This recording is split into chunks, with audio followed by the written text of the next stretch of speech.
Mi hija difundió la noticia de mi muerte, y yo aparecí en su puerta. El día que descubrí que mi propia hija había dicho a toda la familia que yo había muerto, no lloré, no grité, no llamé a nadie. Simplemente me senté en la oscuridad de mi pequeña habitación de hotel y sonreí, porque en ese momento supe exactamente lo que iba a hacer. Y lo que iba a hacer iba a cambiar todo para siempre. Permíteme contarte cómo llegué hasta ese punto, cómo una mujer que había dado todo por su familia terminó convirtiéndose en la persona más inesperada de toda esta historia. Porque lo que estás a punto de escuchar no es solo una historia de traición.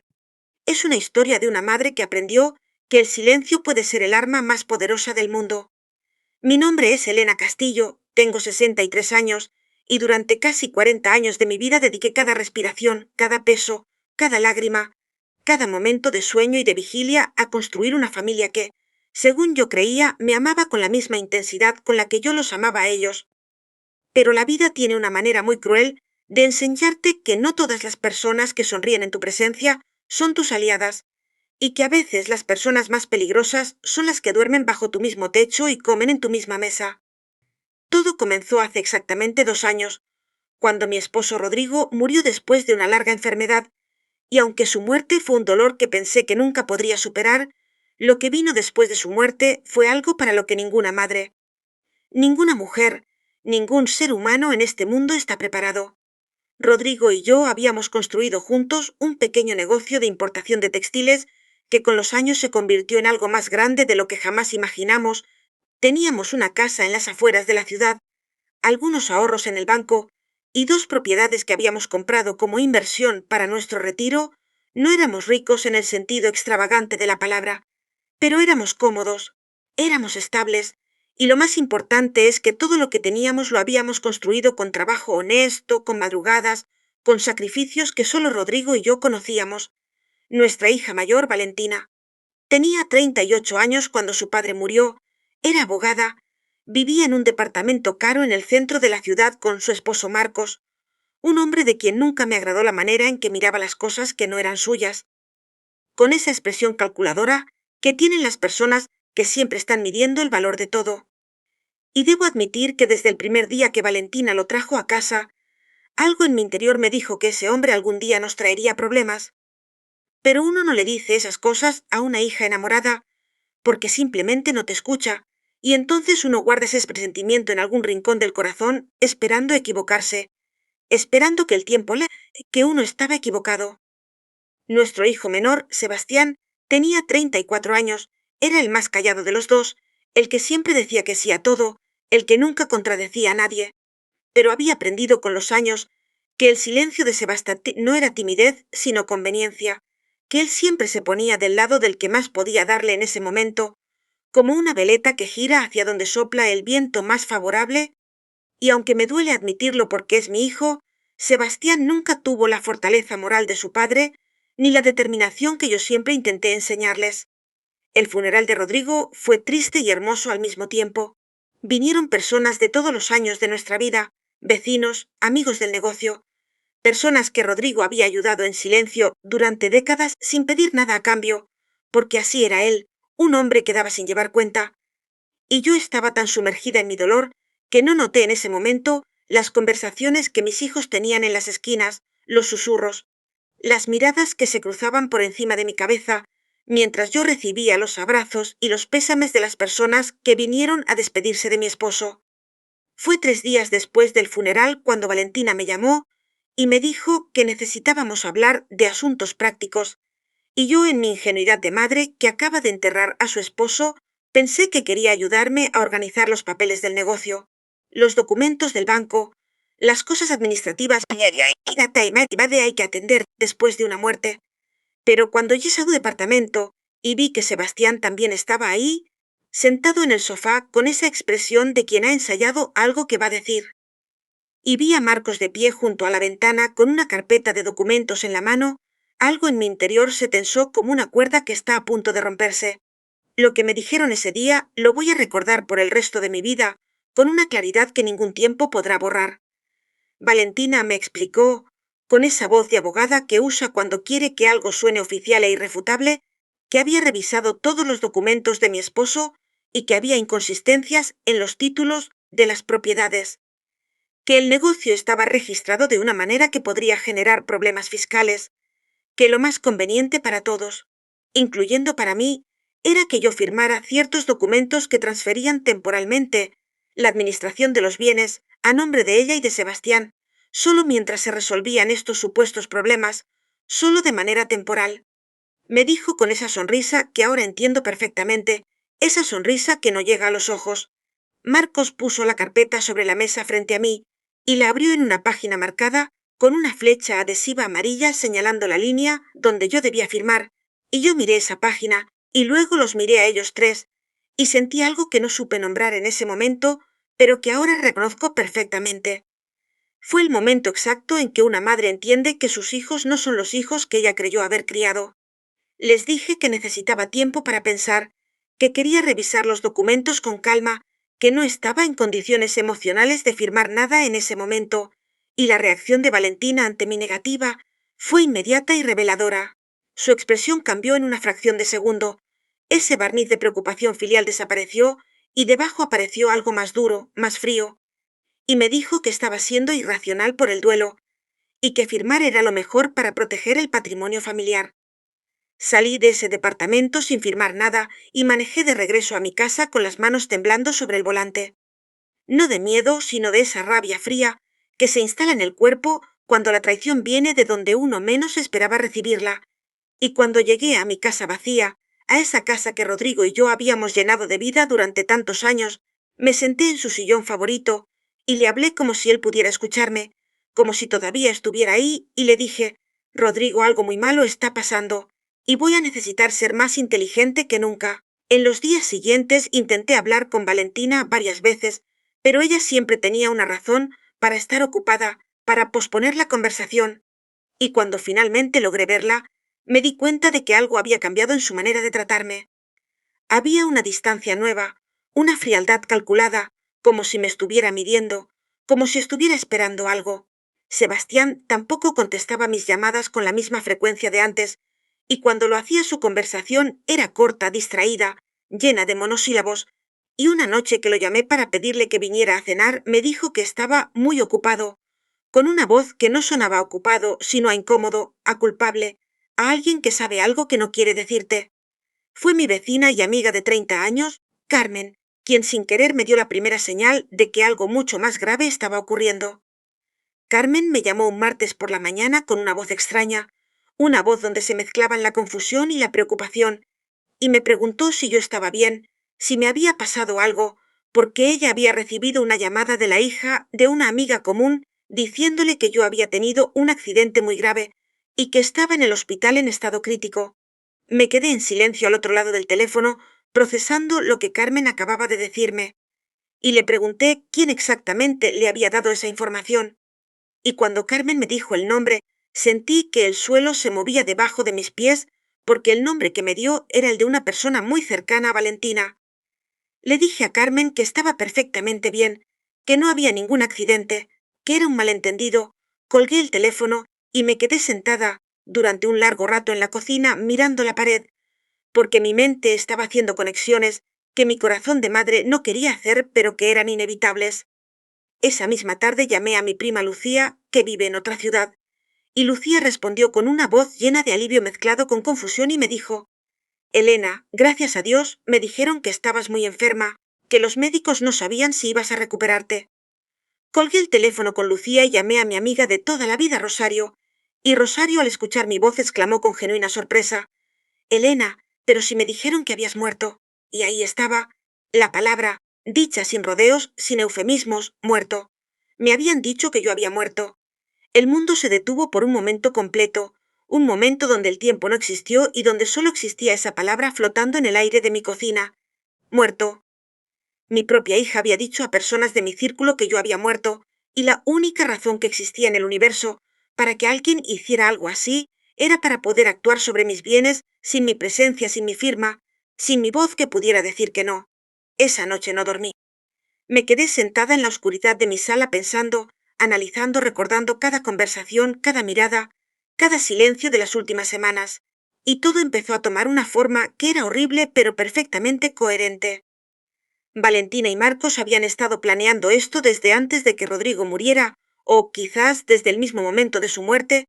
habían estado construyendo una estrategia para quedarse con todo lo que Rodrigo y yo habíamos construido en 40 años, y el paso que estaban ejecutando ahora era hacerme desaparecer socialmente antes de hacerme desaparecer legalmente. A la mañana siguiente tomé la decisión más importante de mi vida. No iba a confrontar a Valentina, no iba a llamar a Sebastián, no iba a hablar con nadie de la familia, no iba a hacer absolutamente nada que les indicara que yo sabía lo que estaban haciendo, porque entendí en ese momento que mi única ventaja era que ellos creían que yo no sabía nada, que seguía siendo la madre viuda y vulnerable que podía manipular, y esa ventaja no la iba a desperdiciar. Llamé a un abogado, no cualquier abogado, sino el mejor abogado de bienes raíces y derecho familiar que pude encontrar, un hombre llamado el doctor Ramírez, que tenía una reputación de ser absolutamente implacable cuando se trataba de defender a sus clientes. Y le conté todo desde el principio, sin omitir ningún detalle.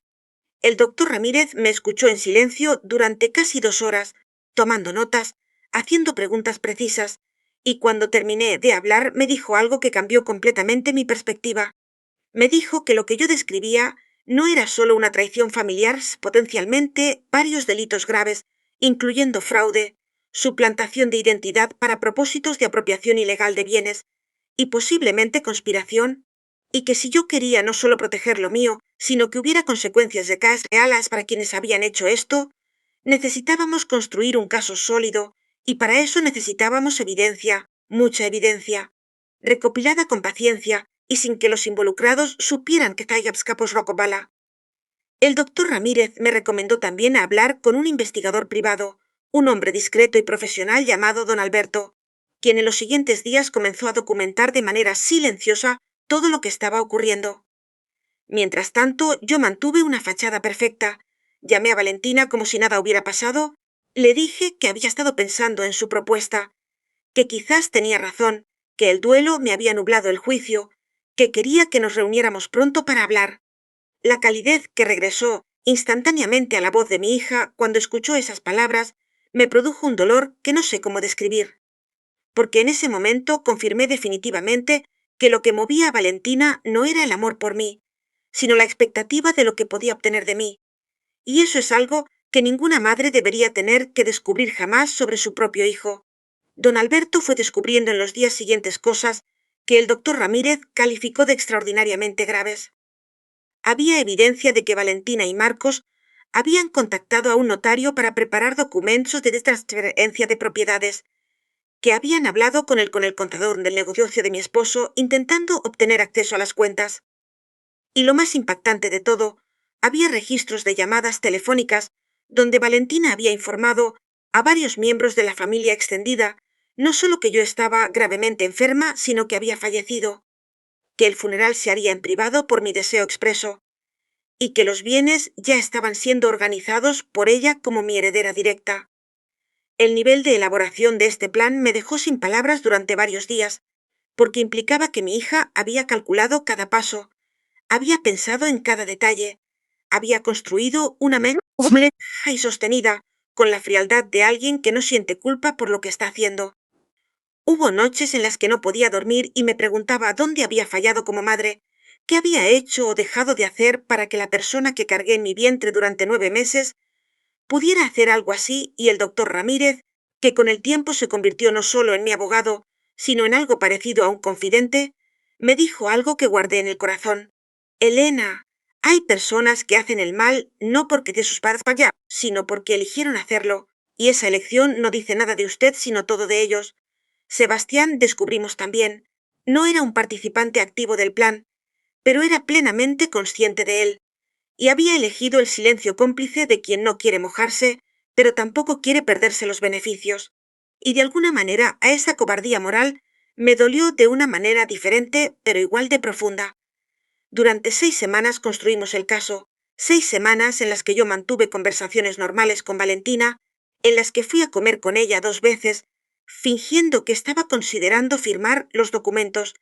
en las que escuché sus explicaciones sobre por qué esto era lo mejor para todos, y en las que interiormente fui documentando cada mentira, cada manipulación, cada momento en que el amor que debía haber en esa relación brillaba por su ausencia. El doctor Ramírez y don Alberto trabajaron con una eficiencia que hasta hoy me impresiona, y al final de esas 6 semanas teníamos un expediente completo. Grabaciones telefónicas legalmente obtenidas, registros de las llamadas donde Valentina había informado de mi muerte, comunicaciones escritas entre ella y Marcos sobre los planes para las propiedades, testimonios de 6 personas diferentes que habían recibido la noticia falsa de mi fallecimiento, y, lo más devastador para su caso, un correo electrónico que Marcos le había enviado a Valentina 3 semanas antes de la muerte de Rodrigo, con el asunto «Plan para cuando don Rodrigo no esté», donde detallaba paso a paso exactamente lo que estaban haciendo. Ese correo electrónico, cuando lo leí por primera vez en la oficina del doctor Ramírez, me produjo tal impacto que tuve que pedirle que me diera un momento.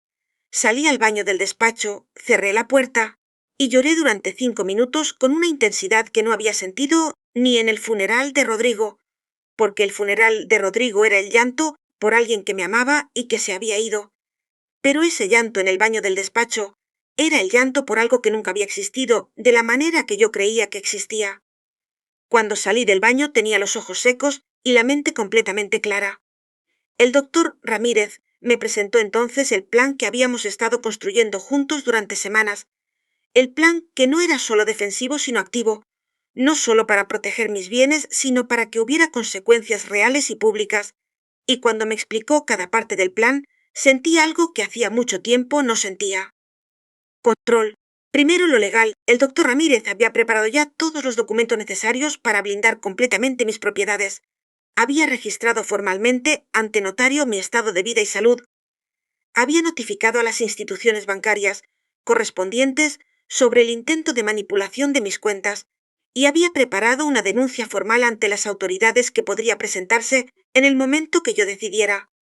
Segundo, lo personal. Con la ayuda de don Alberto, habíamos identificado a todos los familiares y conocidos a quienes Valentina había informado de mi muerte, y teníamos un plan para contactarlos a todos el mismo día, a la misma hora, de manera que la mentira colapsara simultáneamente en todos los frentes, sin que Valentina pudiera hacer ningún control de daños. Tercero, lo que el doctor Ramírez llamaba con cierto humor el momento teatral. Yo misma aparecería en persona en el departamento de Valentina en el momento en que ella creyera que todo estaba bajo su control, en el momento en que estuviera lista para ejecutar el paso final de su plan, que según toda la evidencia que habíamos recopilado iba a ocurrir exactamente el sábado siguiente, cuando Valentina había programado reunirse con el notario para firmar los documentos de transferencia de propiedades,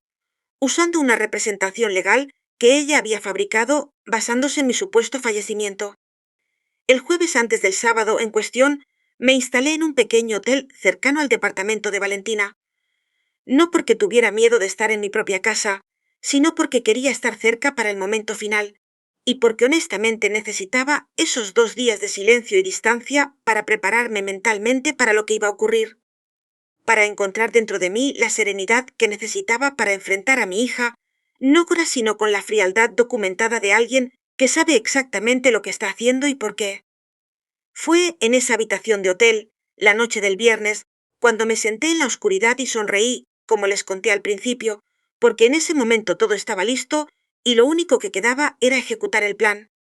A las 10 de la mañana del sábado, el doctor Ramírez presentó la denuncia formal ante las autoridades,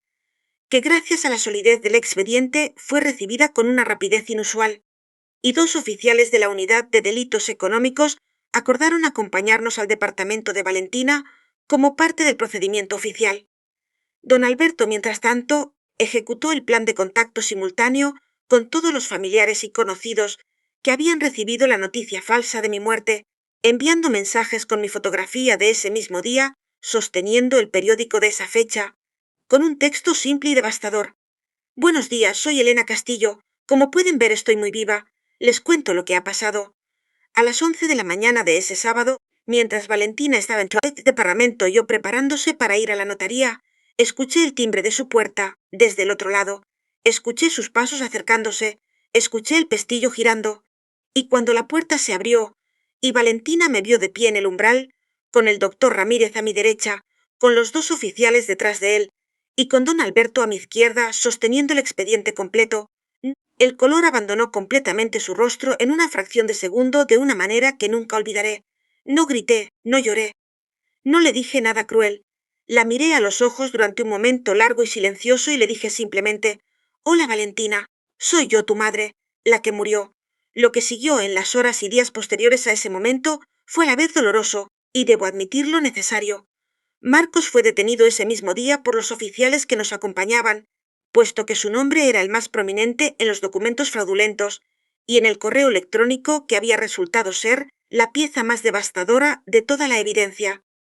Valentina no fue detenida ese día, pero fue notificada formalmente de los cargos que enfrentaba y tuvo que entregar su pasaporte como medida cautelar,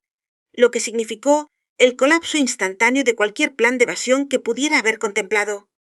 Sebastián, cuando recibió el mensaje de don Alberto con mi fotografía y el texto explicando lo ocurrido, llamó a mi teléfono llorando, y yo dejé que sonara sin contestar, no por crueldad, sino porque en ese momento no tenía energía emocional para gestionar las lágrimas de un hombre que había elegido el silencio cómplice y que ahora lloraba no por mí, sino sí por las consecuencias que enfrentaba.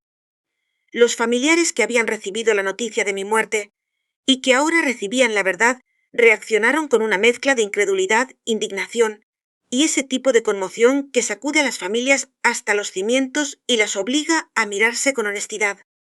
Hubo personas que me llamaron ofreciendo su apoyo, hubo quienes se disculparon por haber creído la mentira sin verificarla, y hubo también quienes guardaron un silencio que tenía su propio significado, un silencio que me dijo más sobre esas personas de lo que cualquier palabra podría haberme dicho. Carmen, mi vecina de 30 años, fue la primera en llamarme ese sábado por la tarde, y su voz al teléfono era la de alguien que ha recibido una sacudida que reordena todo lo que creía saber sobre el mundo que la rodea y me dijo: «Elena, si necesitas algo, lo que sea, a cualquier hora, aquí estoy». Y esas palabras simples de una amistad verdadera valieron más en ese momento que cualquier otra cosa. El proceso legal que siguió fue largo y en algunos momentos agotador, pero el doctor Ramírez resultó ser exactamente tan formidable como su reputación prometía, y la solidez del expediente que habíamos construido durante 6 semanas de trabajo paciente y silencioso hizo que el caso fuera avanzando con una consistencia que Valentina y su equipo legal no pudieron detener. Marcos fue condenado a 3 años de prisión por fraude documental y tentativa de apropiación ilícita de bienes, con la posibilidad de libertad condicional después de 18 meses si cumplía ciertas condiciones. Valentina recibió una condena suspendida con libertad condicional durante 5 años, tuvo que pagar una multa significativa y perdió su licencia de abogada durante 2 años, lo que en términos prácticos significó el colapso de la carrera que había construido durante toda su vida adulta. El negocio de Rodrigo siguió siendo mío completamente. Las propiedades siguieron siendo mías. Los ahorros que habían intentado mover siguieron exactamente donde debían estar. Nada de lo que Rodrigo y yo habíamos construido en 40 años de trabajo honesto fue tocado, no porque yo fuera más poderosa que ellos, sino porque había tenido la sabiduría de no reaccionar desde el dolor, sino desde la inteligencia, de no confrontar con gritos, sino construir con paciencia, de entender que el mejor momento para responder no es el momento de mayor dolor, sino el momento de mayor preparación. Han pasado 2 años desde ese sábado en la puerta del departamento de Valentina. Vivo sola en mi casa, que sigue siendo hermosa y llena de la historia de todo lo que Rodrigo y yo construimos juntos. Manejo el negocio con la ayuda de un equipo joven y comprometido que me recuerda que los proyectos de Rodrigo merecen seguir vivos.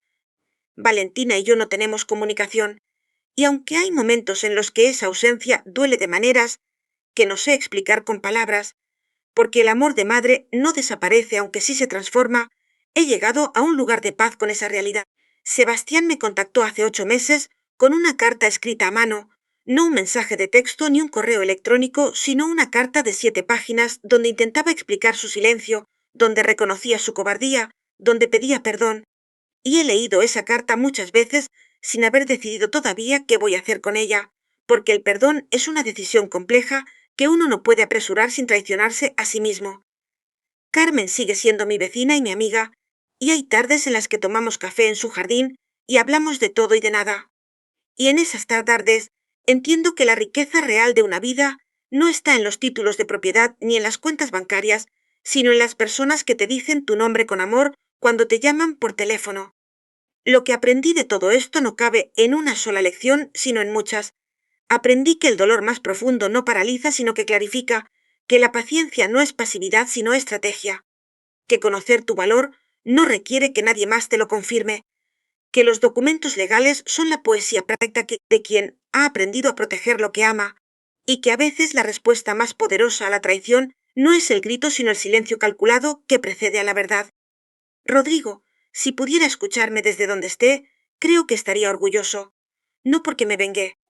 porque no me gusta esa palabra y no creo que lo que hice fuera venganza, sino porque protegí lo que construimos juntos, porque no permití que el miedo me paralizara, porque usé la cabeza cuando el corazón quería rendirse, y porque al final de todo este camino sigo siendo Elena Castillo, una mujer que dio todo por su familia y que cuando su familia no estuvo a la altura, encontró dentro de sí misma todo lo que necesitaba para seguir de pie.